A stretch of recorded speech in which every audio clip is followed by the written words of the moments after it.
Hallelujah. We give you praise, we give you honor, Panginoon, sa umagang ito.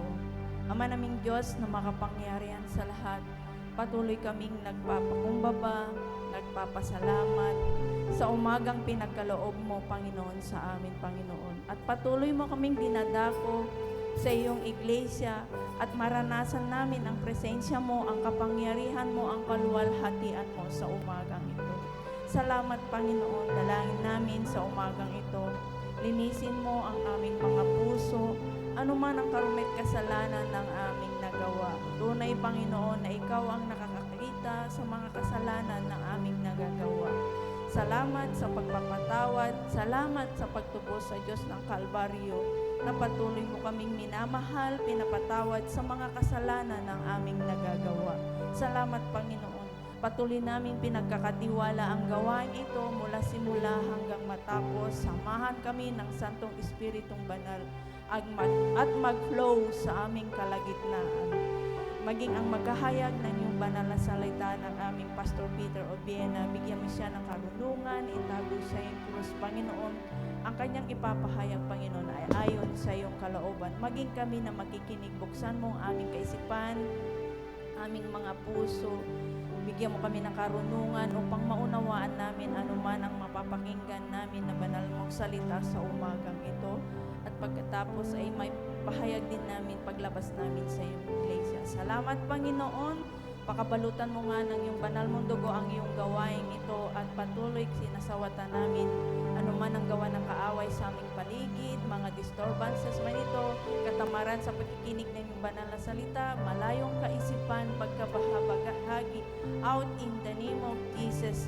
Ikaw, Satan, wala ka ng kapangyarihan na anuman ang gawa ng kaaway ay pinakasama namin at patuloy na pinagkakaloob mo na Panginoon ang katagumpayan, signs and wonder and miracle after your word at patuloy, Panginoon, victorious sa namin ibinabalik ang mataas na papuri, pagdakila, pagsasalamat sa tanging pangalan ng ating Panginoon Jesus. Amen and amen. Hallelujah. Let's continue to give God the praises He deserves. Amen po ba? We want to see Jesus!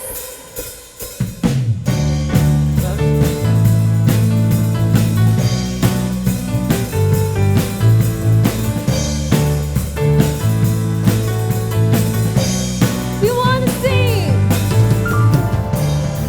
to see Jesus lifted high, a banner that flies across this land.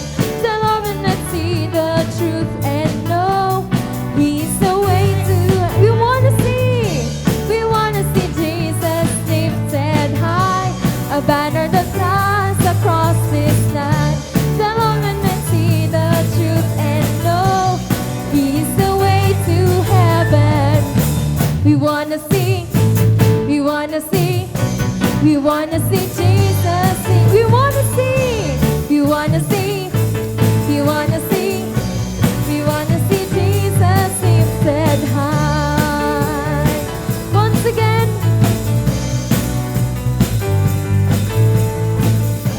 we wanna see Jesus lifted high, a banner that flies across this land. The Lord will not see the truth and know He's the way to. We wanna see Jesus lifted high, a banner that flies across this land. The Lord will not see the truth and know He's the way to heaven. We wanna see, we wanna see, we wanna see, we wanna see Jesus sing. We wanna see, we wanna see, we wanna see, we wanna see. Let the people sing. We wanna see, we wanna see, we wanna see, we wanna see Jesus lifted high. We wanna see, we wanna see, we wanna see Jesus lifted high. Step by step we're moving forward, little by little taking ground. Every prayer is powerful weapon, stronghold storm, stumbling and down and down and down and down. We wanna see, we wanna see, We wanna see Jesus. We wanna see. We wanna see. We wanna see. For the last time, we wanna see. We wanna see. We wanna see. We wanna see Jesus lifted high. Be lifted high, oh Jesus.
ay sambahin natin ang ating Panginoon sa pamamagitan ng pag-aaral at pakikinig ng kanyang buhay at banal na salita.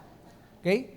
So ngayon ay nais kong ibahagi sa atin ang salita ng Panginoon na pinamagatang the lamp of the body.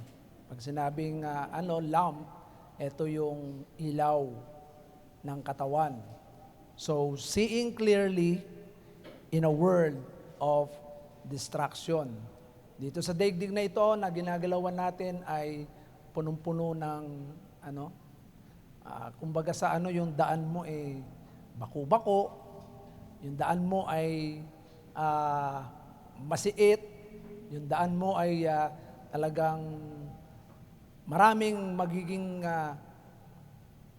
hadlang, magiging sagabal para tayo ay patuloy na lumakad ng matuwid sa daigdig na ito.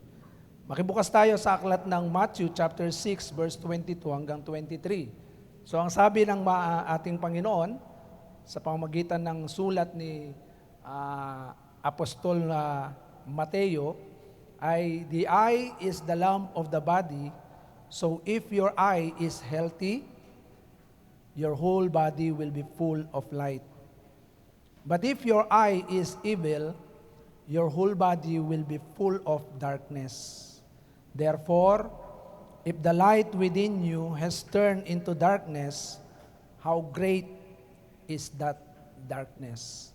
Ang Diyos ang bahalang magpala sa kanyang buhay at banal na salita, na makikita natin dito ang ating Panginoon ay nagpapahayag patungkol sa mata. Ngayon gusto kong makita natin ang iba't ibang klase ng kondisyon ng mata na meron tayo. So tingnan natin, pakita natin. Sa ating nakikitang picture ngayon, yung una ay normal. Normal condition. Pag sinabing normal condition, 20/20 vision yan. Maliwanag yan, tingnan nyo, malinaw. Very clear yan. Walang salamin, walang defective yung kanyang mata. Pangalawa, yung cataract. So sino po yung nagkakaroon ng cataract? Ang mga senior. Pag umidad ka na ng senior yan, magsisimula na yung cataract diyan. Pero mga 50 years old, wala pang cataract yan. Ewan ko kung meron ng 50 years old. Sino na yung naka-encounter ng parang wala pa akong nakita na 50 years old ay may katarata. Yan. So tingnan niyo, medyo malabo-labo, di ba? Cataract. So yung pangatlo, ito yung tinatawag na myopia. Yan. Myopia. Malinaw doon sa una, pero pagdating doon sa huli, malabo. Yan, myopia ang tawag dyan. Pang-apat yung macular degeneration. Medyo may blurred ng konti sa kulay blackish. Yan yung tinatawag na macular degeneration. Nakikita nyo? Bola na lang ang nakikita, wala na yung muka. Hindi na makikita yung muka nung dalawang bata. Bola na lang ang nakikita. So ibig sabihin may blackish na nakaharang sa mata natin. Yung sumunod yung glaucoma, sa gilid naman. So hindi na makita yung nasa gilid. Ang nakikita naman yung muka. So baligtad sila nung macular degeneration. So makikita niyo yung iba't ibang kondisyon ng mata So hindi man tayo nag-aral ng ano bang tawag doon?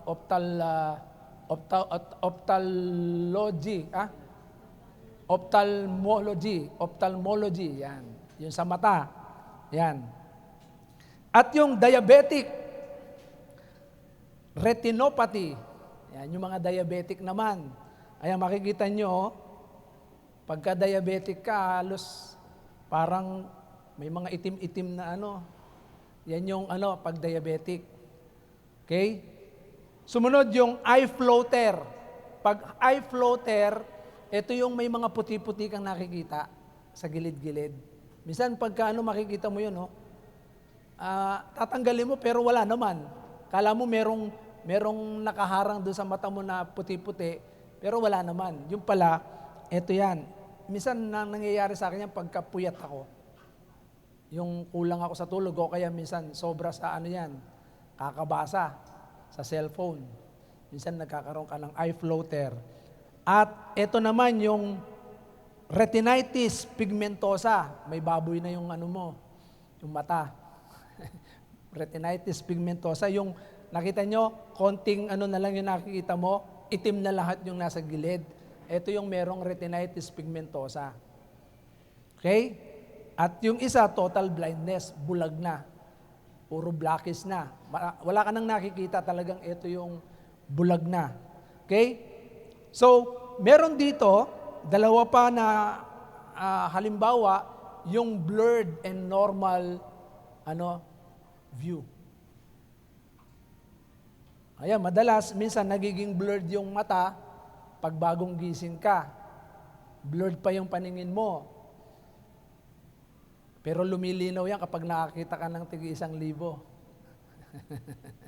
Malinaw, pag nakita mo 1,000, 1,000 yan ah. So, yung normal tsaka yung blurred ay ito yung condition din ng mata natin. At gusto ko rin ipakita sa atin yung parts of the eye. Kasi para makita natin yan, kasi kailangan nating makita. Ano bang meron ang mata? Kaya nga, diyan nakikita natin yung pupil. Alam niyo ba yung pupil, yung nasa gitna, yung sa harap? Yan yung pupil, yung gitnang-gitna. Yung nasa harapan natin, pupil yan. Hindi yun estudyante Yan, pupil, cornea, iris, lens. Yan. Kung makikita natin yung camera, kung ano yung meron tayo sa mata, yun din yung meron yung camera. Kasi pag nakita ng camera, pupunta yan sa likod. Meron din siyang tinatawag na inverted image of object. Bumabalik siya doon. Kaya pagka pumalik siya roon, ang nakita natin, pupunta yan sa isip, pupunta yan sa puso. At yung puso at isip, yan yung magtutulak kung ano yung gagawin. Okay? Kaya malaki ang niyan pagka dapat maalagaan natin. So meron din liquid.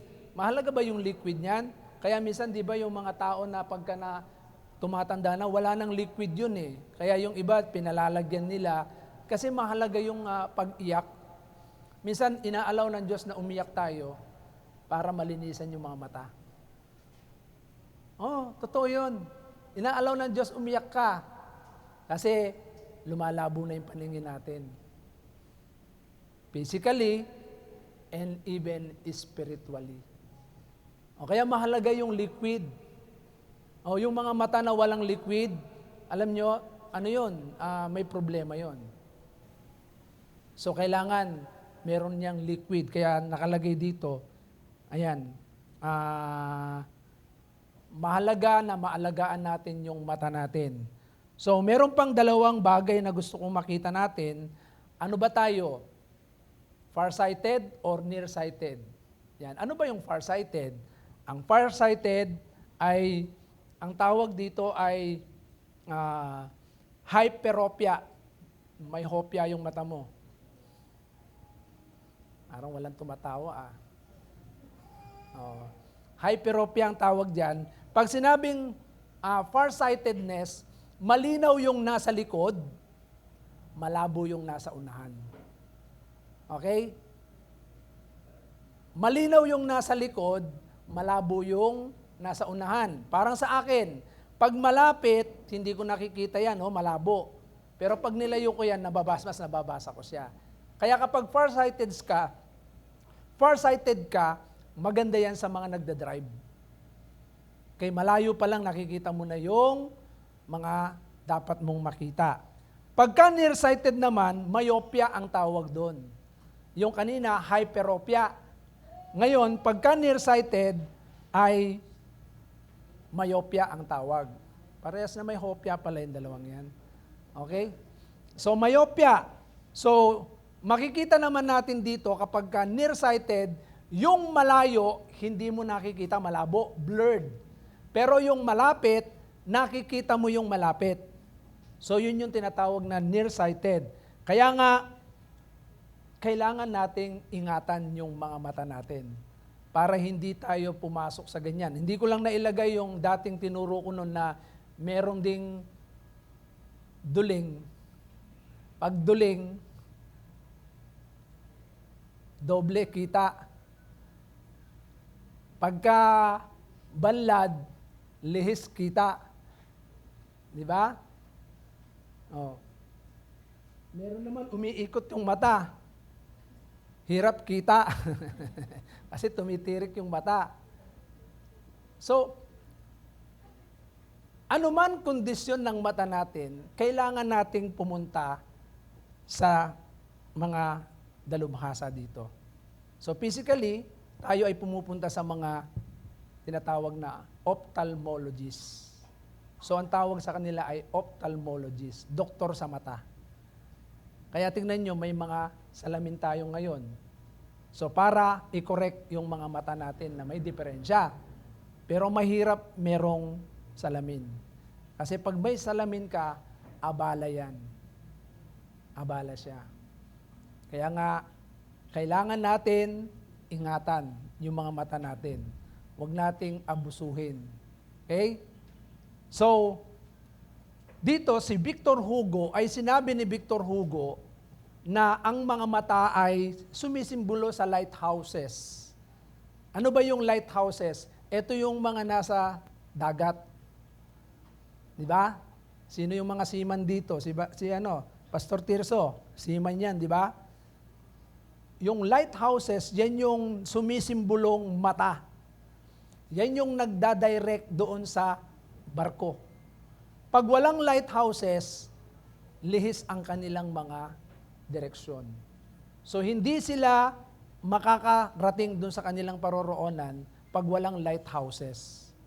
Kaya merong signal. Di ba?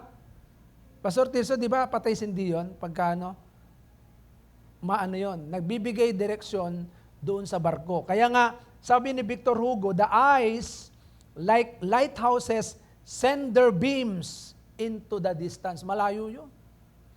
Pero ang liwanag nun. Pag nakita ng mga, kapitan, o yung driver ng barko, o yun na, malapit na sila sa kanilang patutunguhan. Okay? So, ang sabi rin dito, unknown na writer o sumulat, sabi niya, eyes are the most honest part of the body, they never lie. Kaya kapag gusto mong malaman kung ano yung sinasabi nito, anong nararamdaman, anong iniisip niya, tignan mo yung mata. Pag galit yan, tignan mo kung galit yan.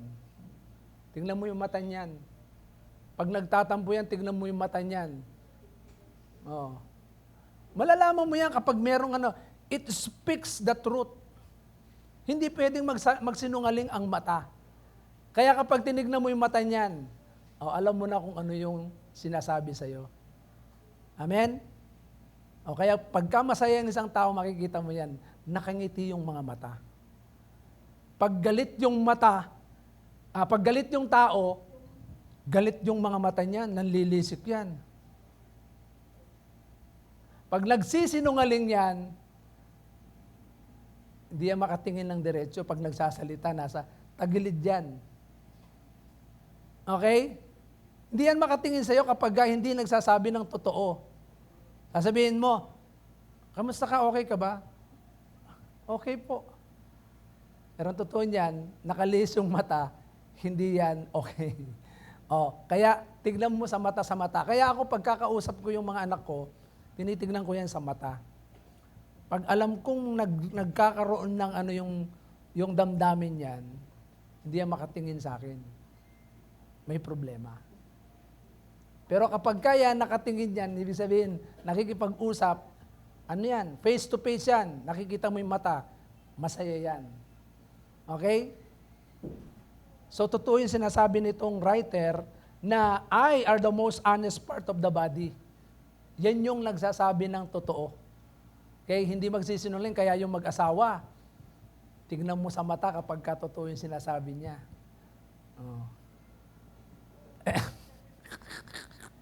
Oh, tingnan mo yung mata niya.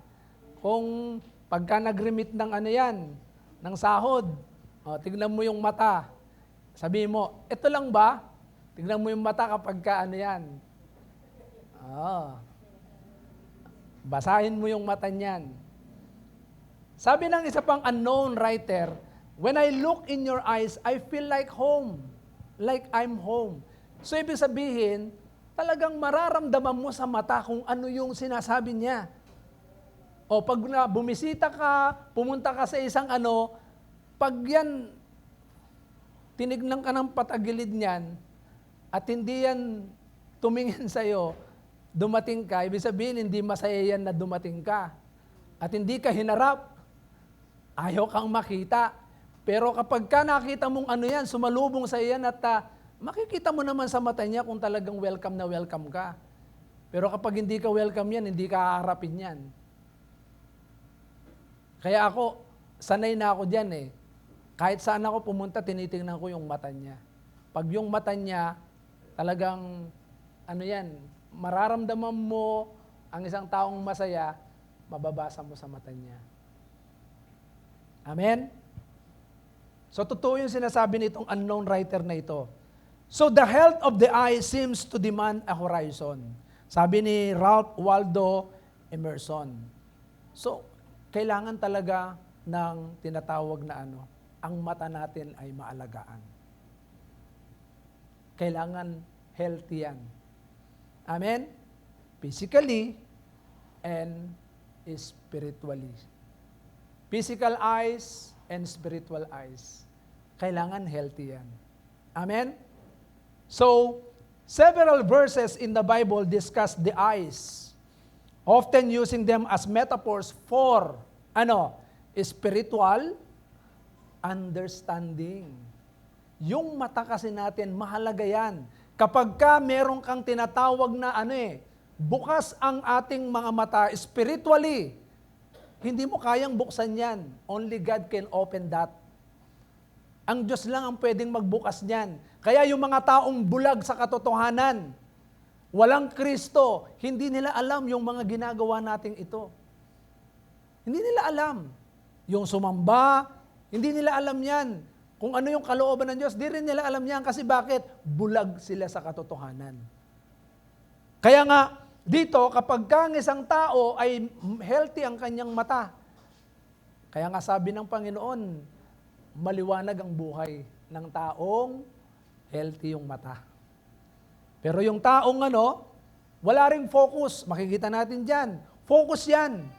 Ibig sabihin, yung attention niya dun sa isang bagay, focus talaga, hindi siya out of focus. Pag sinabing focus, talagang ito yung kanyang meron siyang aim. At the same time, yung temptation. Alam niya kung ito ay tinutokso siya papalayo sa Diyos. Kaya nga kapag nakita po natin yung sinasabi ng ating Panginoon sa Matthew 6:22-23, highlights the eye as a lamp for the body, symbolizing how our focus impact our spiritual state. Ano ba yung kondisyon ng ating spiritual? Kaya mapapansin mo yung mga tao, kapag sira yung focus niyan, sabihin may problema sa estado ng Diyos. Amen po ba? Hello? Spiritually, kapag ang isang tao, out of focus yan, hindi yan nakapokus sa Diyos, makikita mo yan, yung state ng kanyang spiritual bankrupt. Kaya mahalaga ito, na dapat naintindihan po natin ito. Yung mga tao talaga na talagang meron healthy o merong mabuting mata. Sabi ni Christ sa Matthew 6:22, Jesus said, the eye is the lamp of the body. If your eye are good, your whole body will be full of light. Tingnan nyo ngayon katabi nyo kung good yung kanyang mga mata. Baka mamaya tirik yung isa. Ayan. Okay? Tingnan po ninyo. Ano yung ibig sabihin ng ating Panginoon dito? Our eyes, as the lamp of the body, yung ilaw ng ating katawan, the entrance to our hearts and minds. Dito, pagka meron tayong tinatawag na malinaw, mabuti, healthy na mata, pumapasok yan sa puso natin at isip. At ito rin yung doorway to our very soul. Kaya yung healthy yung soul niyan. Yung spirit. Amen? Kapag tama yung kanyang So, ano ba yung yung ginagawa ng mata? The work of the eyes. The work of the eyes is to see, to perceive. Yan. Para makakita at maunawaan kung ano yung kagustuhan ng Diyos. Okay, 2 kinds of eyes. Good eyes and bad eyes. Yan. Tingnan nyo kung tantalizing eyes. Yan. Di ba? Tantalizing. Okay.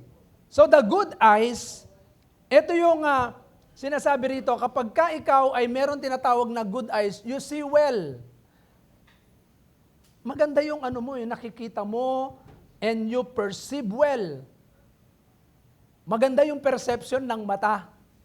Ibig sabihin, kahit negative yung mga nakikita, kapag meron kang good eyes, Romans 8:28, all things work together for good to them that love God. Kahit pangit yung nakikita mo sa harap, maganda yung perception yan. Alam mo na ito ay merong gustong ituro ang Diyos sa atin. O kapag nagkasakit ka, anong ibig sabihin ng Diyos doon pag nagkasakit ka? Baka mamaya sobrang busy ka na. Wala ka ng panahon sa Panginoon. O, paano mo titignan yung sakit sa buhay mo?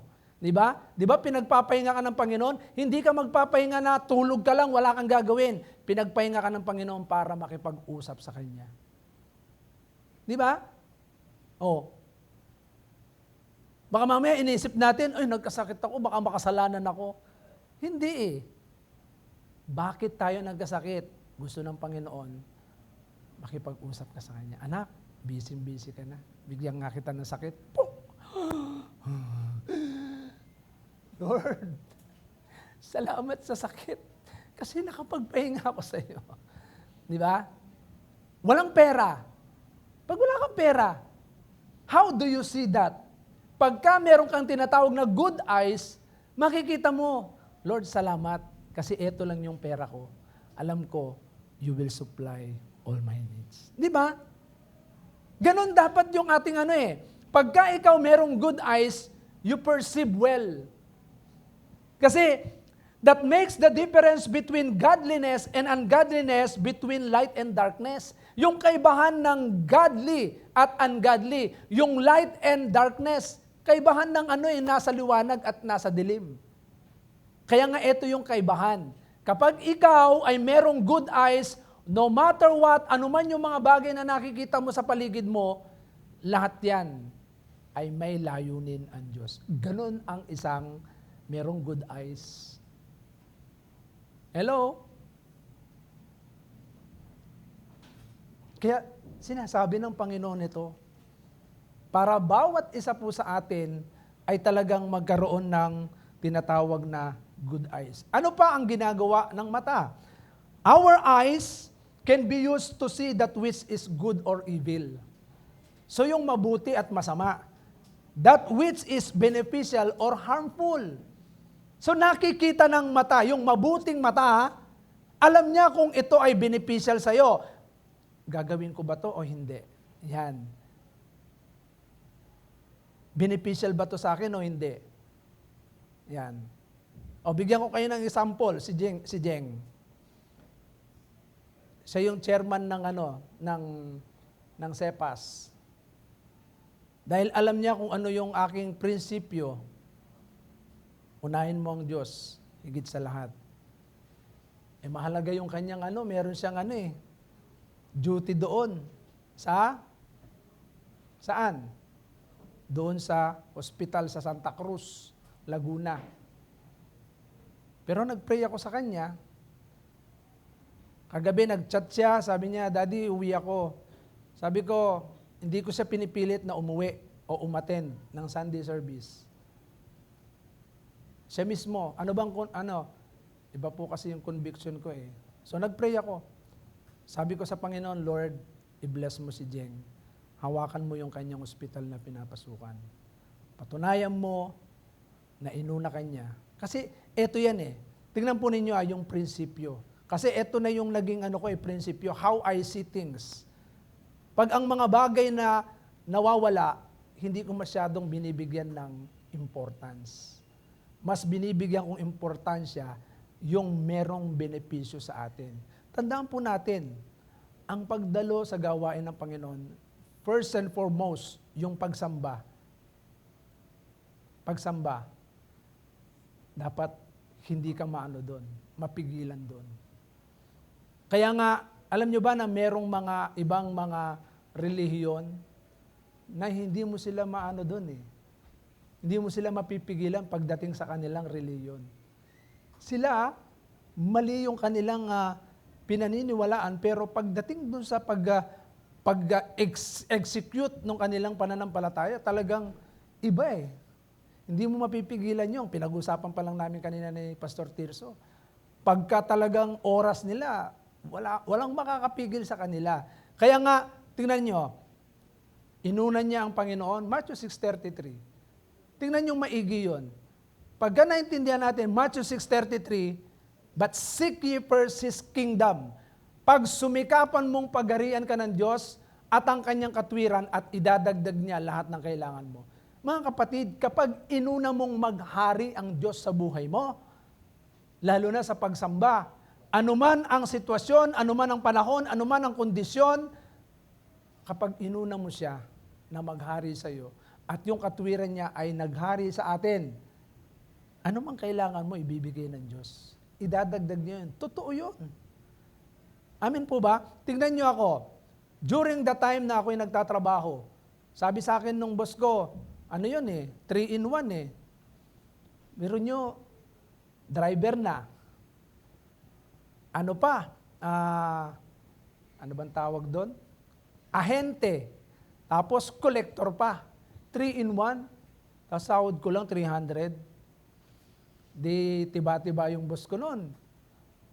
Sabi niya, linggo, Lito, pasok ka ng bibigyan kita triple pay. Wow, ang sarap pakinggan, no? Triple pay. Magkano yon? 3 beses ng 300, 900. Meron akong 900. Pero alam niyo po ba, tinurn down ko yon. Why? Meron nga akong 900. Hindi naman ako nakaranas ng pagpapala mula sa Diyos na hindi nawawala. Amen po ba? So this is how I see what is important. Ano ba yung beneficial at ano ba yung harmful? Ano ba yung good or evil? Dito natin makikita. Kaya nga, the things we see and perceive affect our whole being. Amen? Kapag mali ang iyong perception, it affects your whole being. Pag mali, duling, banlad, bulag, mali Pero kapag ka mabuti ang iyong paningin, sabi ni Christ, malinaw ang ating buong katawan. Amen po ba?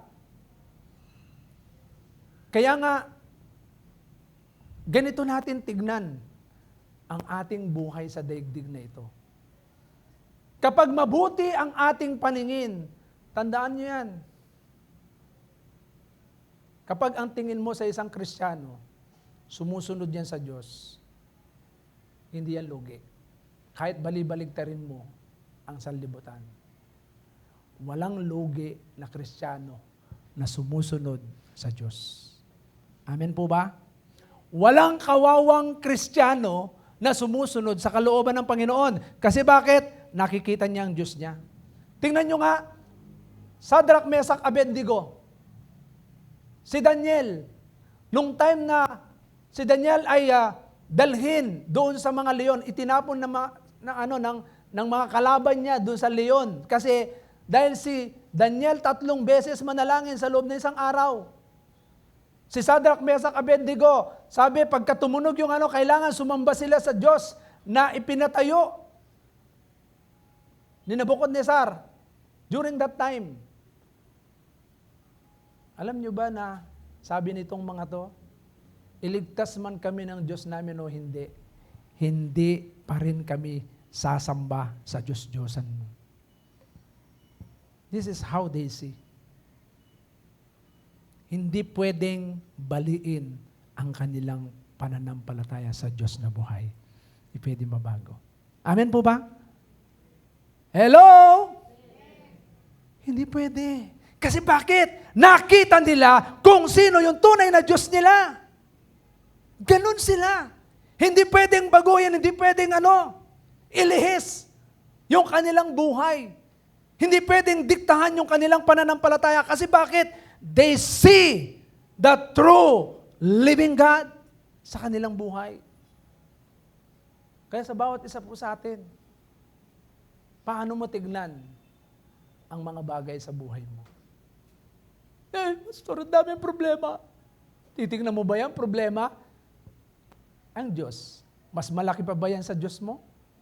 Yung problema? Mas malaki pa ba yan sa pangangailangan mo kaysa sa Diyos mo? That's how you see. Ganun.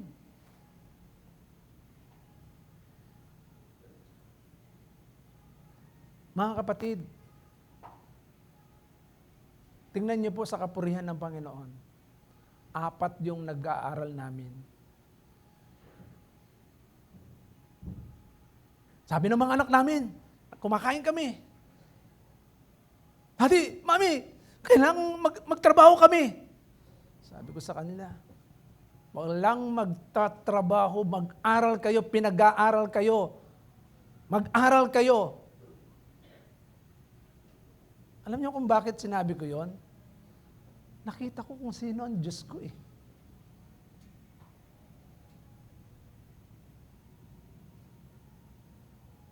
God will provide. Philippians 4:19. And my God shall supply all your needs according to His riches and glorious in Christ Jesus. Mayaman! Mayaman ang Diyos. Amen po ba? Sabihin nyo na nga sa katabi nyo, mayaman ba Diyos mo? Diba? Bakit ka matatakot? Isa pa lang ang pag-aaralin mo. Matatakot ka na, ngarag-ngarag ka na. Hindi. Excuse po. Ang Diyos na nakilala natin kailanman, sabi niya, Hebrew 13:5, huwag kang magmukhang salapi. Sabi niya, makontento ka kung anong meron ka. Sabi niya, hindi kita iiwanan ni pababayaan man. Alam niyo, kung ako, nagmukhang salapi ako, hindi ako nakontento kung ano man yung binibigay ng Diyos, marahil nagtatrabaho ako, pero hindi ko nakita nung nagtatrabaho ako yung pagpapala eh. Hindi ko nakita kasi puro sakit. Puro gutom yung inabot namin na mag-anak. 2 pa lang yung anak namin, nagugutom kami, puro sakit, walang nangyari. Nagkasakit si Mrs., nagkasakit si Jeng, nagkasakit si Jaldin. Ako nagkasakit din, halos di ako makalakad. Pero nagsimula akong sumunod sa Panginoon kung ano yung nais niya. This is how I see kung ano yung perfect plan ng Panginoon. Kaya mga kapatid, maliwanag ang buhay. Amen po ba? Amen po ba? If we perceive goodness, that will radiate outward from within our hearts and mind. Ano yan eh? Papasok yan sa puso natin at isip, at yun, lalabas yun. Kaya mga kapatid, sa buhay natin, kapag ikaw ay meron tinatawag na good eyes, healthy eyes, there is light in you. Amen? Amen po ba? Maliwanag po ba? Malabo pa rin. Parang nag-aalangan tayo. Maliwanag po ba? Okay, the bad eyes. Nakita naman natin kung ano yung mga bad eyes sa physical, di ba? Yung merong hyperopia, myopia, di ba? Duling, myopia. So, banlad, bulag. So, you cannot see well. So, the bad eyes leads to bad perception. It destroys our inner being. Sisirain niya yan. Kasi bakit? Kapag ikaw ang nakikita mo lagi, puro negative, negative yan. Kada ano mo yan, ay problema yan Hindi ko kaya yan, problema yan, malaki yan. Lilingon ka sa kanan, ay problema yan. Talagang sisirain yung ano mo, wala kang magagawa, wala kang mararating. Kasi bakit? Lahat ng makita mo, mahirap. Yan ang bad eyes. Mga kapatid, anong sabi ng Bible? Philippians chapter 4 verse 13. Sino nakakaunawa doon? Anong sabi doon? Philippians 4:13?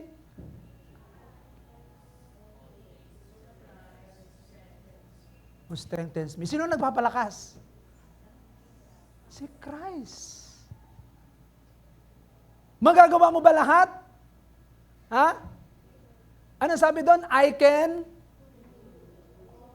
all things. Nanghihina ka man, kaya mong gawin yung mahirap na bagay. Kasi bakit? Sino magpapalakas sa iyo sa panahon na mahina ka? Sabi ni Paul, nanalangin siya sa Panginoon na alisin yung sakit niya, yung thorn of the flesh. Pero sabi ng Panginoon sa kanya, when you are weak, then I am strong. Kung kailan ka mahina, dun ako malakas. Kaya minsan inaalaw ng Panginoon, mahina tayo. Amen? Yung hindi mo kayang gawin. Kaya kapag nanangang ka sa Panginoon, magagawa mo yan. Amen po ba? Pero kapag duling ang mata mo, bulag ang mata mo, lahat yan, puro masama ang tingin mo, ay hindi ko kaya yan. Wala.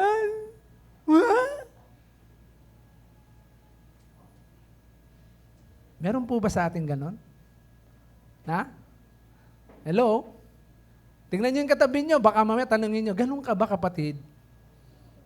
Yan.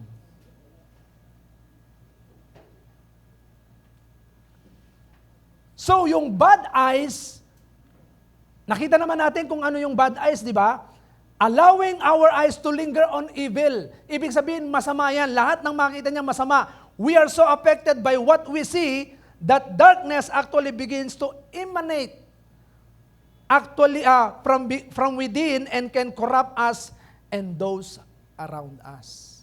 Tayo, makukurap tayo at yung mga nasa paligid natin, makukurap din. Kasi laging pangit yung iyong nakikita. Pag magulang ka, puro pangit yung nakikita mo, wala ka nang nakitang maganda, affected ka at affected din yung mga nasa paligid mo.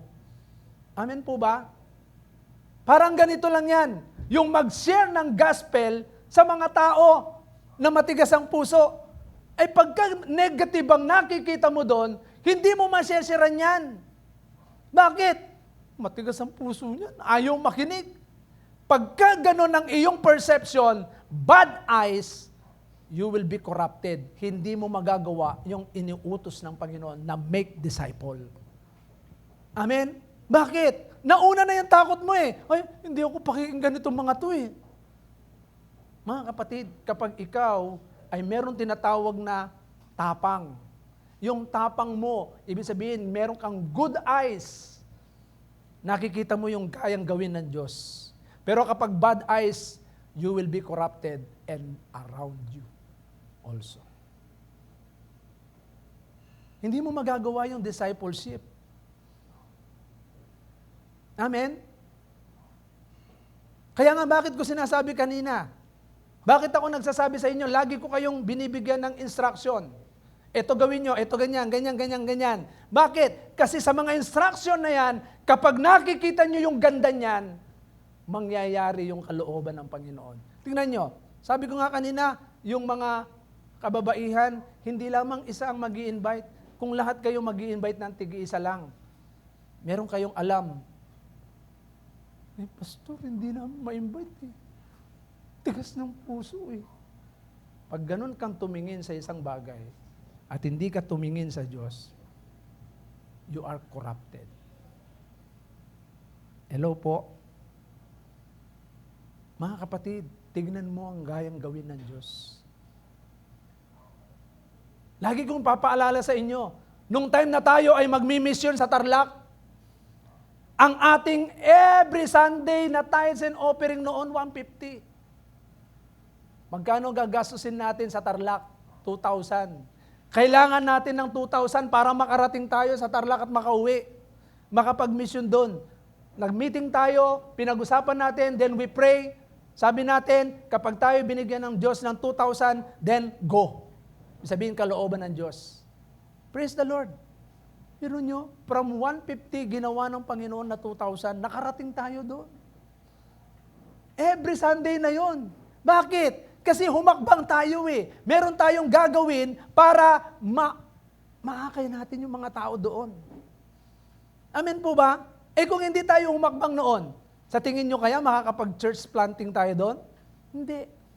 Hanggang ngayon, wala tayong church doon. Pag hindi tayo humakbang doon. Mga kapatid, this is how we see.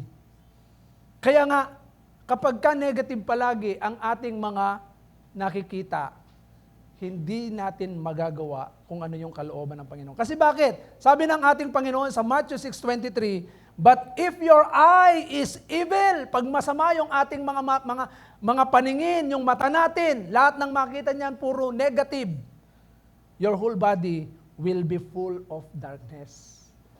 Madilim. Madilim ang iyong paligid, hating gabing walang ano na? Walang ilaw eh. Madilim ang paligid eh. Diba? Madilim talaga ang buhay ng isang tao kasi hindi mo nakikita yung maliwanag na ano eh. Kasi kapag ka masama ang iyong tingin, alam niyo, sa bawat ministry ninyo, pag nakikita nyo yung liwanag na gustong makita ng Panginoon, ang ganda ng church. Kung bawat ministry head, bawat member ng ministry, kumikilos tayo lahat, nagkakaisa, nagtutulungan, every Sunday yan, ginagawa natin kung ano yung ano, grabe, ang ganda, punong-puno yan. Nasimulan na natin eh. Nakuha nyo? Sinimulan na natin, ipagpatuloy na natin yan, at humihipo na ang Panginoon. Purihin ang Panginoon. Ang Panginoon ay nagbubukas na naman ngayon sa Nabotas. Kaya magkakaroon po tayo ng Nabotas chapter. Masaya po ba kayo? Ako masaya ako. Pumalakpak yung masaya. Oh. Ang bira, dito pa lang, 2 service pa lang. Umaayaw. Pastor. Mga kapatid, tandaan ninyo. Sabi ko nga sa inyo, 3 service dito eh. 2 pa lang eh. Ang ginagawa ng Panginoon. Pero tandaan ninyo, once na tayo ay talagang nakitaan ng Panginoon na meron kang tamang paningin, tamang pananaw. Dito pa lang sa church eh, exercise po yan eh. Kaya kapag in-apply mo rin sa sarili mong buhay, sa pamilya mo, meron kang tinatawag na good eyes, eh talagang ano yan eh. Kaya dito pinapakita ng Panginoon yung good and bad eyes. Sa bad eyes, sabi rito, sa 2 Corinthians 11 verse 14, sino ang nagbibigay ng kasinungalingan sa mga mata ng mga tao? Si Satan. Lagi niyang nilalagay yung negative. Hindi mo kaya yan. Hindi mo kaya yan. Kaya nga sa Matthew chapter 4, nung tuksuin ni Satanas ang ating Panginoon. Sige, tingnan natin. Sa Matthew chapter 4, ano yung makikita natin dito? Nung sinabi ni Satanas, sige nga, kung ikaw ang Diyos, sabi niya, tumalon ka nga diyan. Tingnan nga natin kung liligtas ka ng mga anghel. Di ba sabi ng mga ng salita ng Diyos, ililigtas ka. Sa Matthew chapter 4, makikita natin yung senaryong yon, at the same time, pinakita rin ni Satanas yung lahat ng bagay. Sabi niya, nakikita mo ba lahat yan? Kapag sinamba mo ko, sabi ni Satanas, ibibigay ko sa iyo lahat yan. Sabi ni Christ, lumayo ka, Satanas. Wala kang ibang dapat sambahin at paglingkuran kundi ang Diyos mo, sabi niya. Kaya lumaya si Satanas. Kasi bakit? Hindi niya pwedeng dayain ng Panginoon. Siya yung mandaraya. Binubulag niya ang tao, pinapakita yung lahat ng bagay. Oh, ikaw ang pinakamaganda. Ikaw ang pinakagwapo. Diba? Kahit sa damit, minsan makikita mo, nagpapasikatan sa damit. Ganda ng damit, oh. Marami mga Kristiyano, hindi lang Kristiyano, even mga simbahan. Parang wala tayong pinagkaiba sa iba. Pasikatan ng damit, oh. Yung mga alas.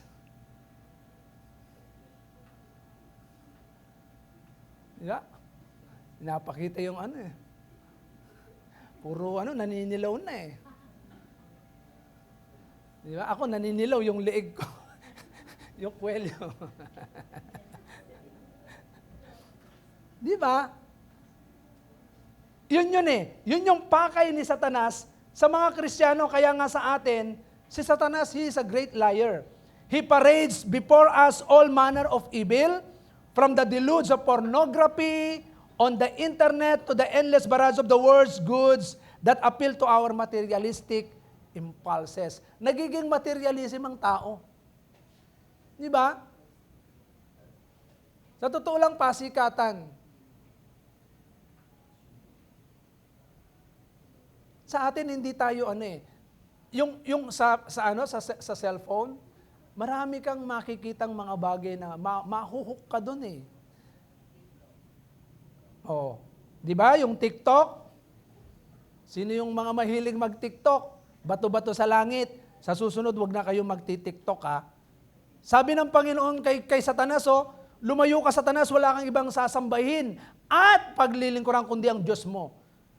Sabi ng Bible, huwag kayong umayon sa takbo ng sanlibutan. Mag-iba na kayo ng pag-iisip. Kung ano yung nakikita mo, yun yung papasok sa puso at papasok sa isip natin.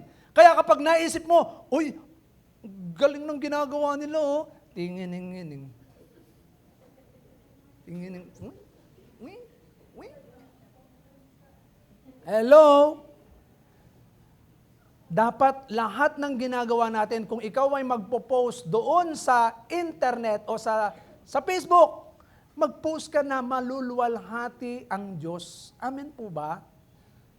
Ito ang dapat ginagawa ng mag-iba tayo ng takbo ng pag-iisip. Kasi how you see things, yan yung mga bagay minsan kaya nasisilat ang mga Kristiyano kasi nga sumasabay tayo sa takbo ng sanlibutan. Hindi yun ang dapat ginagawa natin. Ang dapat na ginagawa natin is to make disciple.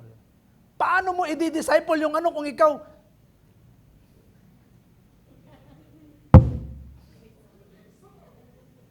Diba? Hindi mo madi-disciple yung mga sa Panginoon kung ginagaya mo kung ano yung Meron pang isang ano ba yung isa pa? Yung bago? Ano ba yung bago? Yung bagong galing sa Korea din?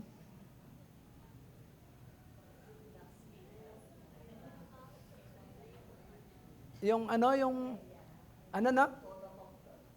soda pop, yung ba? Hindi ko Basta narinig ko yun eh. Minsan ginawa ng ibang mga worship leader sa Tarlac, bakit ginagawa niyo yun? Nakalimutan ko yun eh. Rin yun eh. Maganda siya sa pandinig. Maganda sa pandinig eh. Talagang mahahatak ka eh. Pero hindi mo dapat ginagawa yun.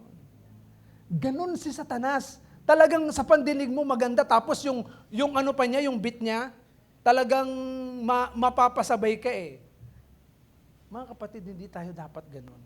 Kaya nga eto yun, He deludes us into believing that these things will make us happy. Pinasasaya niya tayo. Oo, masaya yung natin. Di ba? Masaya ka. Pero ang tanong, masaya ba ang Diyos kapag ginawa mo yon? Di ba? Fulfilled people, when all the while they are robbing us of the very joy we long for. Yung totoong joy nawawala. Kasi bakit? Ginawa mo yung bagay na hindi masaya ang Diyos. Walang totoong joy doon.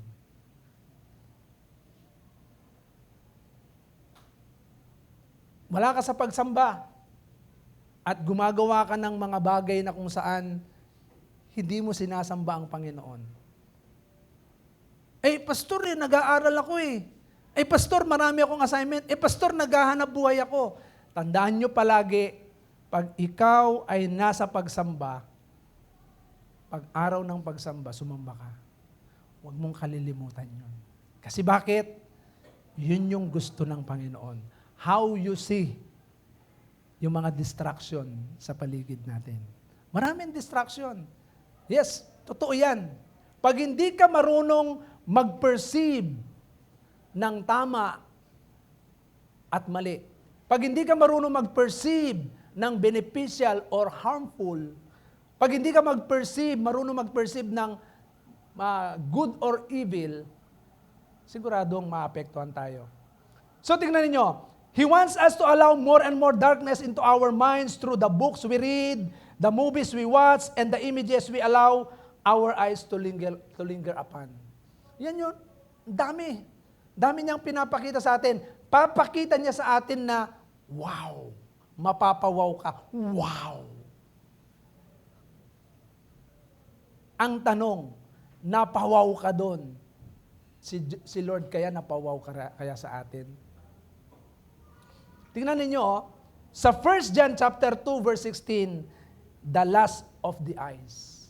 Ito yan Lahat ng bagay na nakikita natin na nabubusog ka sa mata. Ibig sabihin, katakawan sa pera, katakawan sa kapangyarihan, katakawan sa yung pagkain.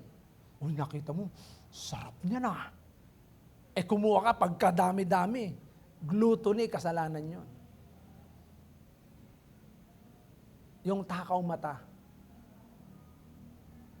Basta nakita ng mata mo na masaya ka. Tandaan po natin, hindi lahat ng bagay na nakita mo, makakabuti yan. Amen po ba? Kaya nga, laging ng mata yung yung mata natin, sarili lang natin. Pag merong tinatawag na nasa ng mata, yung nasa ng laman, nasa ng mata, at pride of life. Yan yung gawa ng sanlibutan. Kaya sa atin laging, merong kumikinang-kinang yan. Ayan, pakikinangin. Kaya sino yung nabighani sa mata? Si Samson, pinakamalakas na lingkod ng Diyos. Si Samson. Saan nahulog? Kay Delilah. Pinakamagaling na mandirigma, sino? Malapit sa puso ng Diyos. Si David. Kanino nalaglag? Ano yung nakita niya? Nasa malayo siya. Nakita niya si Bathsheba, tumutulo yung tubig sa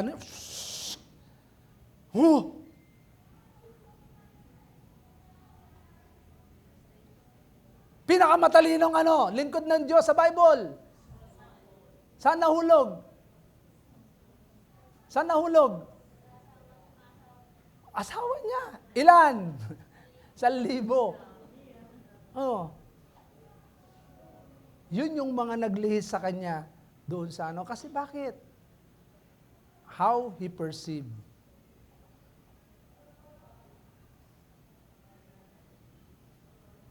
In example ng Bible yung mga yan para makita natin yung kaibahan. Kaya nga, sa Matthew 6:23, sabi niya, therefore, if the light within you has turned into darkness, pag yung liwanag na meron ka napalitan ng kadiliman, napakadilim niyan, sabi ng Diyos.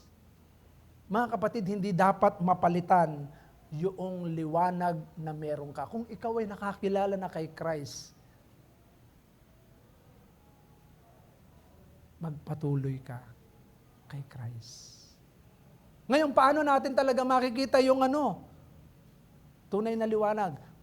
Steps to see the true light. Number 1, repent. Magsisi ka. Pagsisihan natin ang mga kasalanan natin. Mula dun sa kasalanan na ginagawa natin, talikuran natin yan. Pag ito lagi kasalanan ang ginakikita mo, tumalikod ka dyan.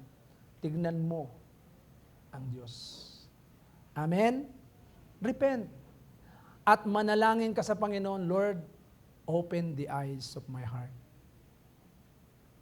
Pabuksan natin sa Diyos. Minsan alam niyo po ba, nadirim lang tayo ng dyablo. Konting kibot lang, sasama loob mo.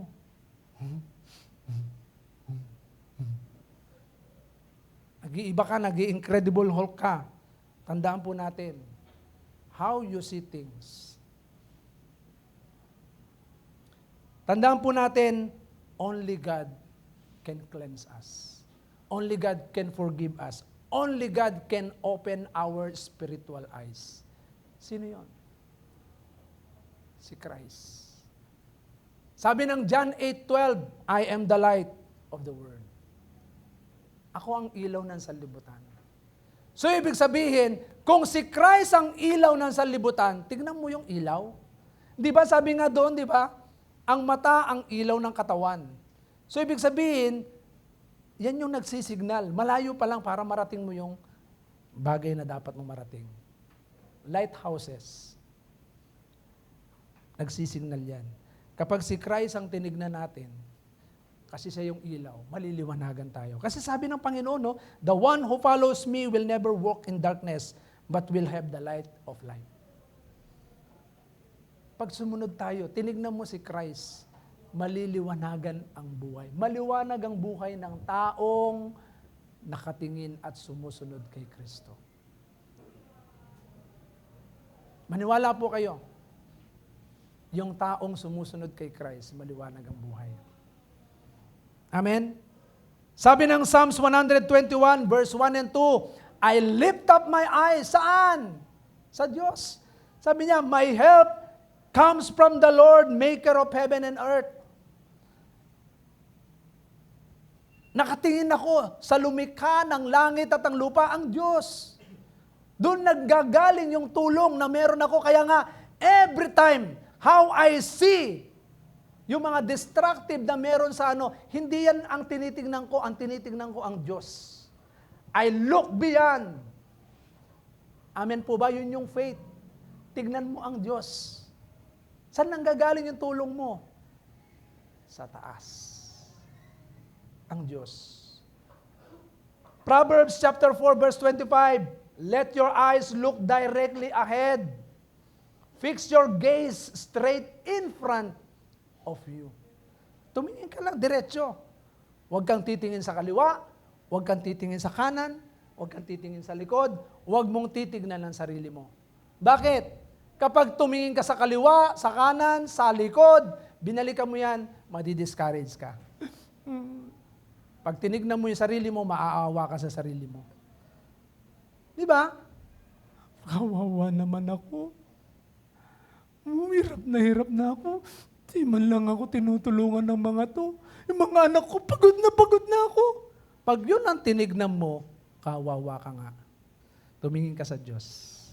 Tutulungan ka ng Diyos. Amen? Amen po ba? Parang walang hindi kayo na-amaze sa gagawin tulong ng Panginoon Palakpakan naman natin ng Panginoon. Di ba? Sabi ng Panginoon, sa pamamagitan ni Apostol Pablo, Hebrew chapter 12 verse 2, fix your eyes to Jesus. Yan yung matibay na pundasyon. Kapag ang isang tao nakatuon ang paningin kay Kristo, you will not be shaken. Hindi ka matitinag. Amen? Kahit maraming distraction sa paligid natin, kahit marami kang nakikitang palso, nakita mo yung kapatid, inismirang ka. Hindi ka affected. Tuloy ka lang. Why? Nakatingin ka kay Christ Amen po ba? Eh siguro ako kung ako tumingin sa tao, tumingin sa membro, tumingin sa mga manggagawa, eh hindi na ako nagpapastor ngayon. Pero dahil nakatingin ako kay Christ, steady ako doon sa pinagagawa niya. The same with us. Huwag niyo akong tignan. Pag tinignan niyo ako, madi-discourage kayo sa akin. Tumingin kayo kay Christ. Amen? Huwag kayong tumingin sa mga kapatiran kasi pag nakita niyong nakasimangot yan, madi-discourage kayo. Sabi niyo, suplada naman ito, suplado. Di ba? Totoo yan, makita mo darating yung, ay, matitisod ka. Pero sabi ng Bible fix your eyes to Jesus, the author and the finisher of our faith. Amen? Kaya makikita natin kung sino yung talagang totoong nakapokus yung paningin. Ito yung taong hindi affected. Sabihin mo sa katabi mo, fix your eyes to Jesus, kapatid. Di ba? Ulitin natin ulit, Matthew 6:22, sabi ng ating Panginoong Yesus, the eyes is the lamp of the body, so if your eyes is healthy, mga kapatid, healthy yung mata natin, your whole body will be full of light. Maliwanag ang buhay ng taong healthy. Bakit? Nakatingin kay Christ. Walang sakit, walang myopia, walang hyperopia, walang hopia, walang sapak. Kasi nakatingin kay Christ. Di ba? So conclusion. Ano yung conclusion? Poor eyesight does not see clearly. Yung mahina, yung unhealthy. Ano yan Hindi malinaw yung kanyang paningin. Di ba pinakita ko naman sa inyo, physically and spiritually. Pagka tayo ay meron tinatawag na poor eyesight, does not see clearly. But a healthy eyesight can see clearly even though we live in a destructive world. Maraming distraction. Application. Make your eyes healthy. Kanino kayo pupunta? Ophthalmologist? Si Christ. Amen? Pag malabo na mata mo, lumapit ka kay Christ, paliwanagin mo yung mata mo kay Christ. Pag medyo nababanlad yan, pumunta kay Christ, Lord, liwanagin mo yung mata ko. Di ba? Mga kapatid, only Christ can do that. Kaya sa oras pong ito, bakit tinuro ng Panginoon ito? Kasi maraming distraction. Maniwala po kayo, sa araw-araw na buhay natin, hindi nawawala ang distraction. Kaya gusto ng Panginoon, tinuro ng Panginoon, yung good eyesight, maliwanag ang buhay. The bad eyesight, madilim ang buhay. Pero kapag healthy ang ating mga paningin, siguradong si Kristo ang ating tinitignan. Amen po ba? So ako naniniwala ko, mga ministry po natin, paliliwanagin ng Diyos yan. Amen? Kasi bakit? Ang nakikita natin si Christ. Okay? So sa oras na ito, hayaan po natin, lalapit tayo sa Panginoon at patuloy nating ilapit yung ating mga sarili at ang Diyos po ang patuloy nakikilos sa ating mga buhay.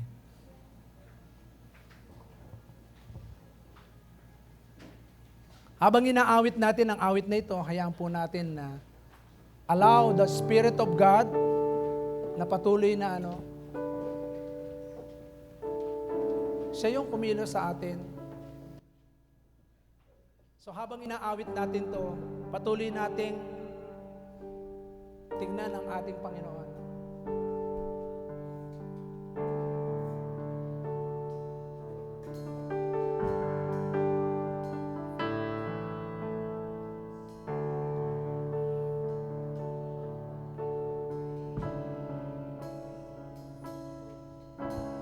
Setting my feet in your grace, love that surrounds me, to behold you face to face, God of all heaven and earth. Holding me in your embrace, holding me in your Failing love that surrounds me. Oh God, I stand amazed. Let us lift our hands, my Jesus, my Lord. You're the love of my life. Wherever you go, Wanna be by your side. No longer I, but Christ living in me. serving you for all eternity.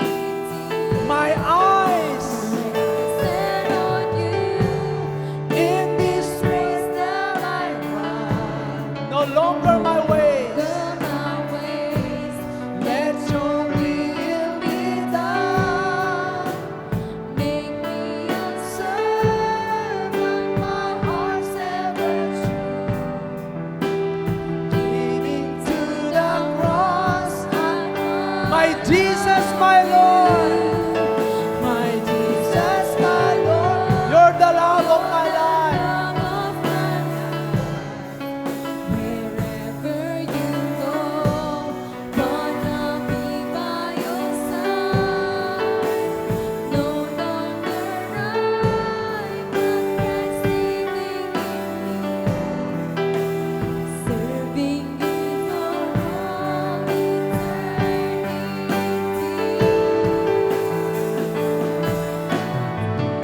Brothers and sisters, alam niyo po ba si King David, bakit siya nagtagumpay nung panahon na kaharap niya si King Goliath?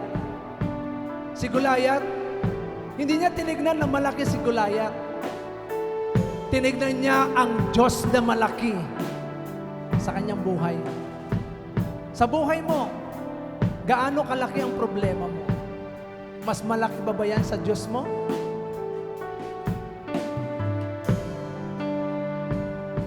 Siya, nung pumunta sa lupang pangako, yung dalawang kabataan na nagtiktik doon sa 12 sila. Sabi nung 10, malalaki sila. Pero itong dalawa, na kung saan nakita nila, kayang-kaya natin sila, they are only bread. Mga kapatid, ang tingin nila sa mga malalaking bagay na nakaharang sa kanilang landas ay napakaliit lamang. Bakit? Sapagkat nakikita nila ang Diyos na malaki sa kanilang harapan. Sa oras na ito, mga kapatid, kapag tinignan mo ang ating Panginoon sa buhay mo, ang Diyos ang patuloy na kikilos sa atin. And as we sing, the Lord, ang Diyos ay patuloy na kikilos. Pwede po bang itaas natin ang ating mga kamay at sabihin natin, My Jesus, my Lord, you're the love of my life. Wherever you go, Wanna be by your side. no longer For I, but Christ living in me, serving you for all eternity. My eyes set on you. Hayaan mo kapatid sa oras na ito, patuloy mong ituon ang iyong paningin sa ating Panginoon. Yes, let your will be done. make me A servant, my heart's never true. Living to the cross, I follow you. My eyes set on you. In this place that I run, no longer my ways.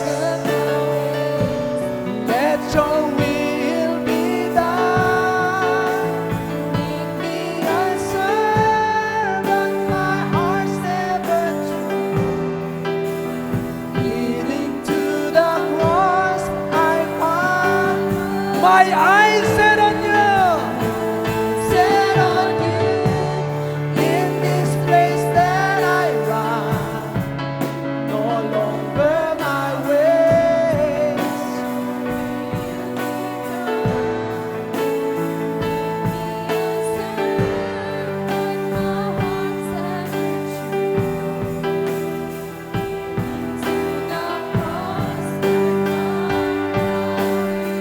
I'll follow you. Oh God, we follow you, O Lord. Oh, we worship you, O Lord. Come on, church, open your mouth. Worship your God. Worship the living God. Hallelujah, hallelujah. How great is our God. How great is our God. Sing with me, how great is our God. And always sing, how great is our God. Jesus' name above all names. Jesus' name.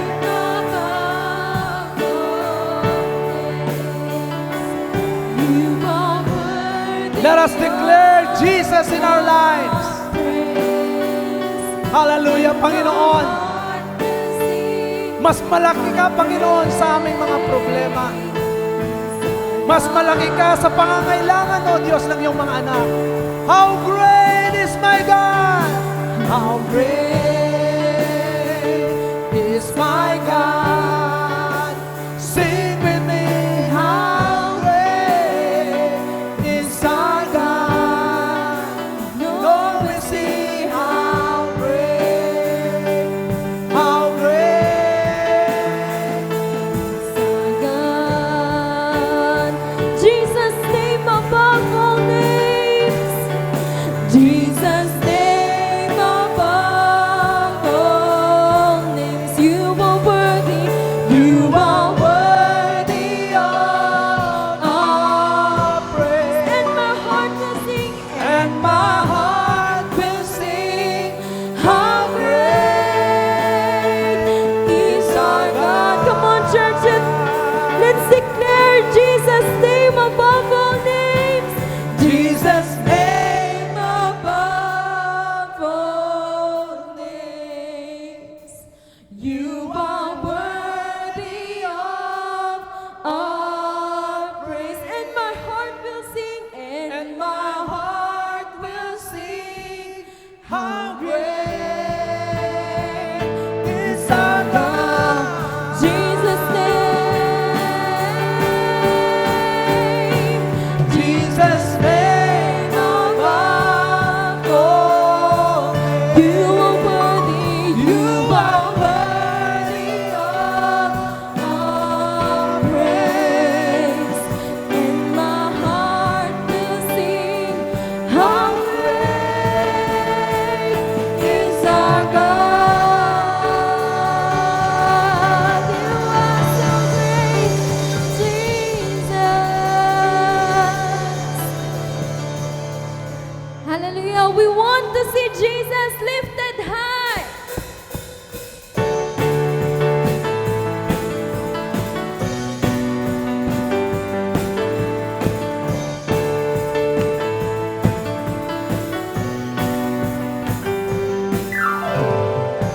We want to see Jesus lifted high, a banner that flies across this land. Let all men that see the truth and know He's the way. We want to see Jesus lifted high, a banner that flies across this land. Tell all men that see the truth and know He's the way. We want to see. We want to see. We want to see. We want to see Jesus. We want to see. We want to see. We want to see. We want to see Jesus lifted high. Once again, we want to see Jesus.